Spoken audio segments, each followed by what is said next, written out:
Hi again. Chapter 6 in our mystery read aloud is on the Runaway Train. So we know they took off. They have some missions to accomplish, but they don't know who they're going to be giving the artifacts to. So we'll find out if they can solve that part of the mystery and really figure out who the person was. It's a little bit longer chapter. So let's see if the recording works. Trudy waved and then yelled back, "You'll figure it out." "Sounds like another test," Jessie said. "One I'm sure you will pass." Grandfather leaned back in his chair. "We've got a long trip ahead of us, so you'll have plenty of time to think about how to go about finding this person." "You don't seem surprised we are on a sudden train trip," Henry said to him. "Oh, I'm not. Mrs. Silverton and I discussed all of this over the phone. I'm pleased we can finally do something for them. It should be quite a trip." Violet moved over to a chair where she could see out the window. The train picked up speed, and steam billowed back from the engine. A dark shape caught her eye. At first she thought they had just passed something sitting by the track, but then she saw it was moving at the same speed as the train. Someone is running alongside the train," she cried. The others crowded round the window. The train went even faster. It began to turn as the track curved away from the house. "I don't see anyone," Henry said. "Maybe we just went by a tree close to the tracks," Jessie suggested. "No, it was a person. Trees don't have arms and legs," Violet protested.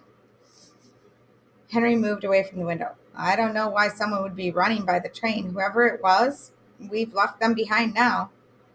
"Oh, we forgot to ask another important question," Jessie said.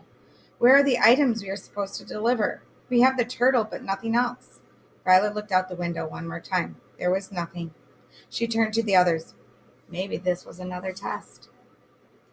"There's lots of tests," Benny said. Their conversation was interrupted when a young man in dark purple uniform with silver braid and silver buttons came in through the door at the back of the car. "Good evening," he said. Violet noticed his hat had the Redimus logo on it. She tried not to stare at his nose, which was very large for the size of his face. His old-fashioned wide-rimmed glasses and his slicked back hair made him look as if he'd been a part of the train crew back when the cars were brand new. He was dressed in a very olden-time outfit, for sure. "I'm your porter for the trip," the man grinned. "Actually, I'm your porter, your chef, and your waiter. I usually do other jobs for the Redimus Society, but I was needed on this trip, so here I am. My name is Emilio Orens. At your service. We pride ourselves on taking on any job that needs to be done. The only thing I need to do is get the engine running and the train going in the right direction. That's the job for the driver and the fireman." "Well, what do you usually do?" Benny asked. "Are you one of the secret agents?" Emilio winked. "That would be telling." So here's a nice picture for you to see. Uh, Going the wrong way. Okay, so there they are on the train. "Do you know all about the train? Can we see the other cars?" "Oh, tonight I'll show you the dining car and the Pullman car where you will sleep. It's getting late, though, so I'll give you a tour of the other cars tomorrow." "Why isn't there a boxcar?" "I thought passenger trains always had a few boxcars, too." Emilio answered. "As more and more people traveled by train, train companies tried new ways of attracting passengers. Some added observation cars on the back. That's what this train has. Boxcars or baggage cars are moved up right behind the engine. We've got a baggage car there. Now I expect all the excitement tonight has made you hungry." "Yes," Benny cried. "I knew it," Emilio said. "Benny, I understand you are quite fond of cookies." "Kid after my heart." Benny's eyes grew wide. "Well, how'd you know that?" "And how did you know Benny's name?" Jessie asked. "I know all of your names," he replied. "And all your likes and dislikes. I even know what kind of dog food Watch eats, and I've got some on board. We members of the Redimus Society like knowledge, and we remember everything." He motioned them to follow. "This way to the dining car. It's next to the other ones. Watch your step. On these old trains, when we go from car to car, we have to go out one door onto a little platform and then into the next coach through another door. So we'll be outside for just a few seconds. Don't be surprised at how windy it can feel. Watch won't be scared Will he? Emilio asked. Henry said, "Oh, I'll just hold tight onto his leash." Inside the dining car, they walked down a few narrow steps. The chefs prepared a terrific meal in such small spaces back then. "I'm not quite sure how they did it," Emilio said. "I do fine in there by myself cooking for just a few people, but I can't imagine cooking for a whole train of people." "Wow," Violet said. "There's so many more chandeliers." "It's very fancy," Benny said, "especially just for milk and cookies." "Well, wait until you see it all set up with china and crystal for breakfast. Train dining cars are like fine restaurants. It was a real treat to eat in one. We have quite a long way to go. If you would like to see our route, I've laid out a map on the table for you. We'll be going west to Chicago and then heading southwest to Santa Fe." "New Mexico is a very long way from Connecticut," Benny said. "Yes, it is. We'll cross several states." Why would we stay? Why wouldn't we stay on the tracks?" Benny asked. Emilio made a silly face. Everyone laughed. "It's just a little train humor. As long as we stay on the tracks." "Say, do you want to hear a train joke?" "Sure," Benny said. "I like jokes. Why don't elephants like to ride on trains?" "I don't know," Benny said. "Because they hate leaving their trunks in the baggage car. Get it? Trunks?" Benny laughed. "I get it. That's a good one. Well, I've got plenty more of those. Hey, listen, I'll be right back." The Eldons examined the map while they waited for Emilio. Henry looked at the mileage key on the map and then used his hand to measure the distance. "I estimate it's about 2,000 miles following the route they've marked." Benny yawned. "Well, I'm glad we can sleep some of the way and that someone else is driving the train. I'm getting tired." Emilio came back in and he was carrying a pitcher of milk and 4 glasses. His expression had changed. A frown replaced the smile. "I was sure I had a box of cookies among the supplies," he said. "I don't see any of them anywhere. I don't understand how they disappeared. There's no one on the train who would take them." Violet hadn't thought about how they were the only ones on the train, besides the driver and the fireman. It was a little spooky thinking about all those empty cars. "Well, you'll have to settle in for just milk tonight. I'm sorry." "That's all right," Jessie assured him. Benny was disappointed, but didn't say anything. He knew he could look forward to breakfast. When they were finished, Amelia said, "Let's show you where to sleep. The Pullman sleeping car is the next car back." They walked through to the sleeper car. "Last time we were on a train, we slept in little compartments," Violet said. "I don't see any, unless that part of the back has compartments." "Oh, it doesn't, but there are only 2 in this car. I thought your grandfather would like one." "Oh, I would," Grandmother said. "That way I can snore as much as I want." "So do we all sleep in the other one?" Benny asked. "No, I'll show you where you sleep in a few minutes." "Oh," Emilio said, "but I forgot. I have some things for you in the next car back. You will get to see another car tonight after all. Why don't you come with me to help me carry your things back here?" "Great," Benny said. "Can't wait to see the whole train." Emilio motioned for the Aldens to follow him. "Be careful," he said as he led them down to the end of the dining car. Several of the lights in the other cars weren't working for some reason. They were fine earlier in the evening, but when I came through there a little while ago, some were out and some were flickering. "We'll have to get them checked out. The wiring in this car is original. We, we've added some modern conveniences like Wi-Fi and air conditioning, but we haven't updated everything." Mysterious. Cookies missing, lights not quite working right, but they were before.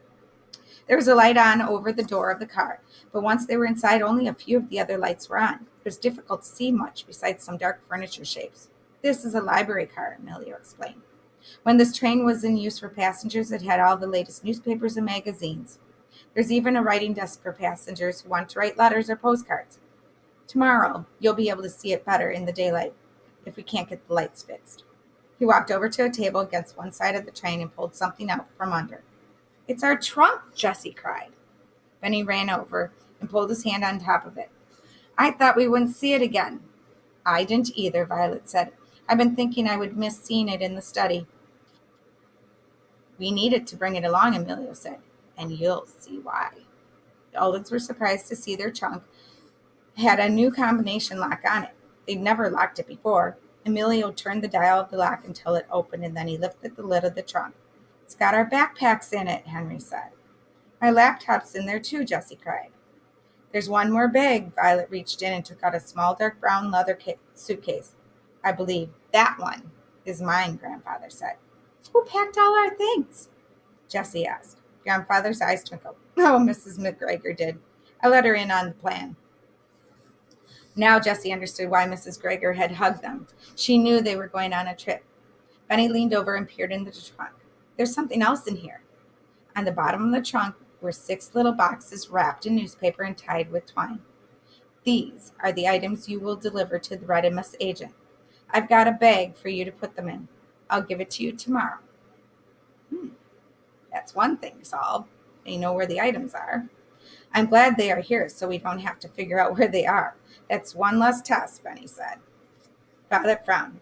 They don't look very special, just wrapped in old newspaper.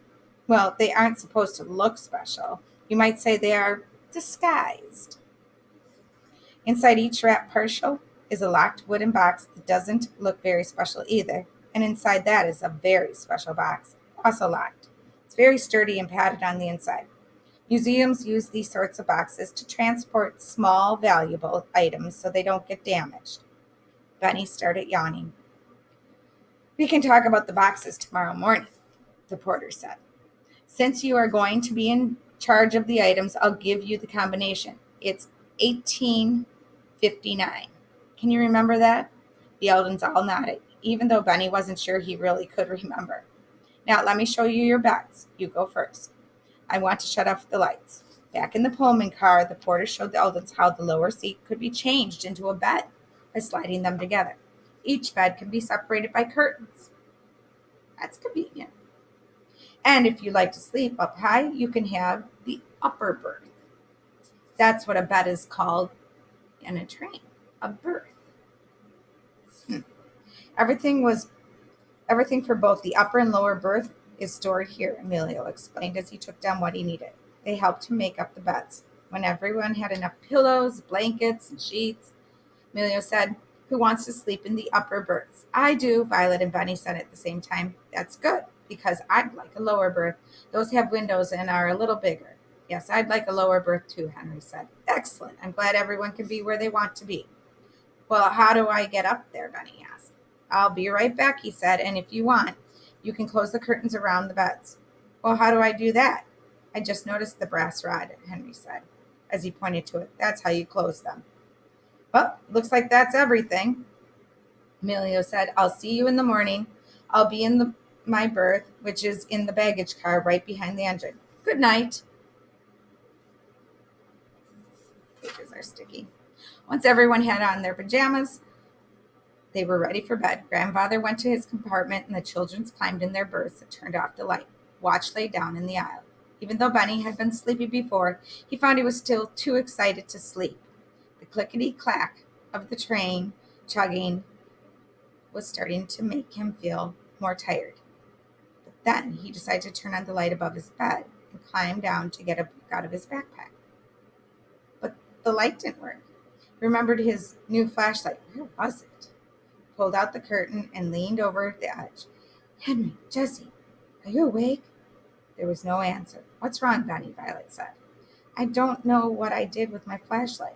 Violet raised herself up on one arm and looked over at Benny. It's probably in the pocket of your jeans. That's where I put mine.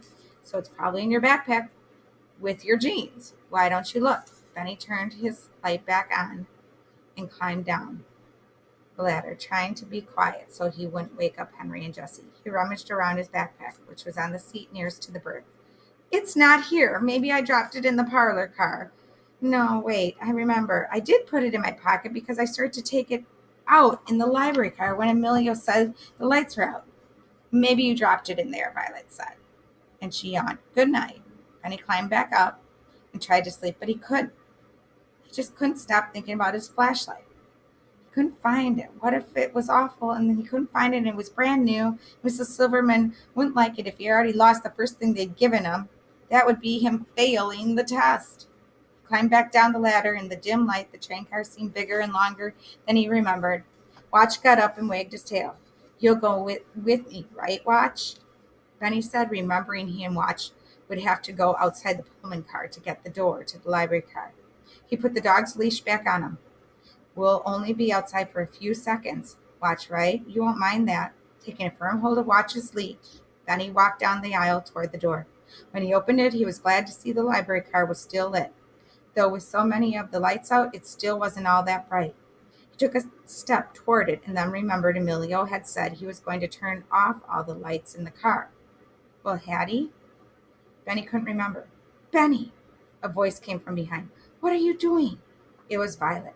"I really want to find my flashlight. I'm going to go look for it." "You should not be by yourself," she said. "If I go with you, will you come back to bed even if we don't find it?"